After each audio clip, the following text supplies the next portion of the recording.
I guess you could say I'm contrary. I snorted. That was one word for it. Are you going to give me even a hint of what's going on here? I asked as we neared the end of the hall. He shrugged. That depends. Are you going to stop playing Who's Got the Best Poker Face with me? That surprised a laugh out of me, and I realized that it had been a long time since I'd laughed because I couldn't help it, and not because someone else was laughing too. Michael's smile lost its edge, and for a second, the expression utterly changed his face. If he'd been handsome before, he was beautiful now. But it didn't last. As quickly as the lightness had come, it faded. I meant what I wrote on that card, he said softly. He nodded to a closed office door to our right. If I were you, I wouldn't go in there. I knew then, the way I always knew things, that Michael had been in my shoes once, and that he had opened the door. His warning was genuine, but I opened it too. Ms. Hobbs, please, come in. With one last glance at Michael, I stepped into the room. Au revoir, the boy with the excellent poker face said, punctuating the words with an exaggerated flick of his fingers. Special Agent Tanner Briggs cleared his throat. The door closed behind me. For better or worse, I was here to meet with an FBI agent. Alone. I'm glad you came, Cassie. Take a seat. Agent Briggs was younger than I'd expected based on his phone voice. The gears in my brain turned slowly, incorporating his age into what I knew. An older man who took pains to appear businesslike was guarded. A 29-year-old who did the same wanted to be taken seriously. There was a difference. Obediently, I took a seat. Agent Briggs stayed in his chair, but leaned forward. The desk between us was clean, but for a stack of papers and 2 pens, one of which was missing its cap. He wasn't naturally neat then. For some reason, I found that comforting. He was ambitious, but not inflexible. Are you finished? He asked me. His voice wasn't curt. If anything, he sounded genuinely curious. Finished with what? I asked him. Analyzing me, he said. I've only been in this office for 2 hours. I couldn't even guess what it is that has caught your attention, but I figured something would. With naturals, something almost always does. Naturals. He said the word like he was expecting me to repeat it with a question mark in my tone. I didn't say anything. The less I gave him, the more he'd show me. You're good at reading people, at taking little details and figuring out the big picture, who they are, what they want, how they operate. He smiled. What kind of eggs they like. You invited me here because I'm good at guessing what kind of eggs people like? I asked, unable to keep the incredulousness out of my voice. He drummed his fingers over the desktop.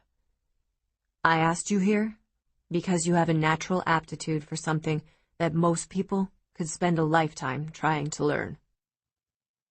I wondered if when he said most people, he was referring, at least in part, to himself. He took my continued silence as some kind of argument. Are you telling me that you don't read people? That you can't tell me right now whether I'd rather play basketball or golf? Basketball. But he'd want people to think the answer was golf.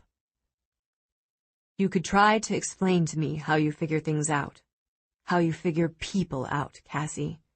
But the difference between you and the rest of the world is that to explain how you just figured out that I'd rather get a bloody nose on the basketball court than tee off with the boss, you'd have to backtrack.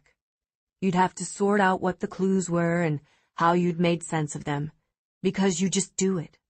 You don't even have to think about it. Not the way that I would. Not the way that my team would. You probably couldn't stop yourself if you tried.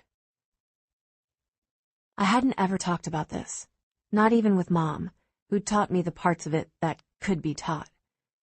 People were people, but for better or worse, most days, they were just puzzles to me. Easy puzzles, hard puzzles, crosswords, mind benders, Sudoku. There was always an answer, and I couldn't stop myself from pushing until I found it. "How do you know any of this?" I asked the man in front of me. "And even if it's true, even if I do have really good instincts about people, what's it to you?" He leaned forward. I know because I make it my business to know.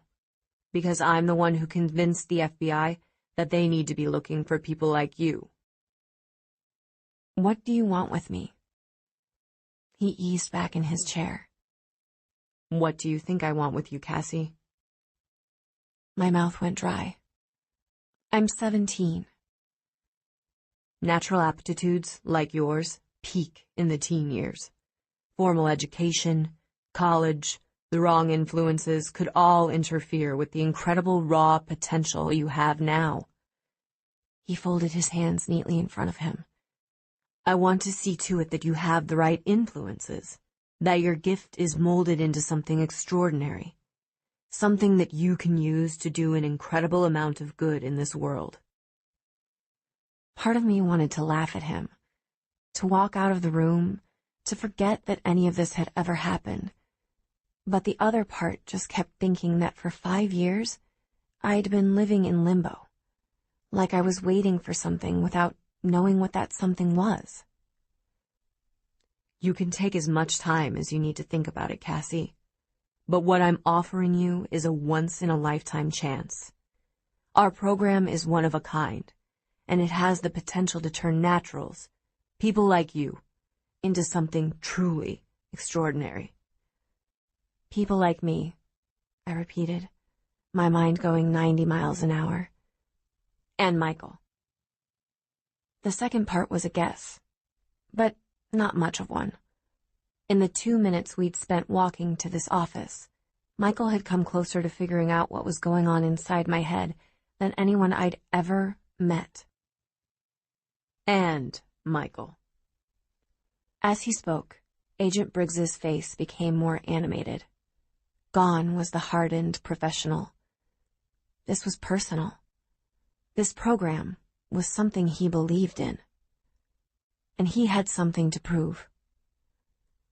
"What would becoming part of this program entail?" I asked, measuring his response. The enthusiasm on his face morphed into something far more intense. His eyes bored into mine. How would you feel about moving to Washington, D.C.,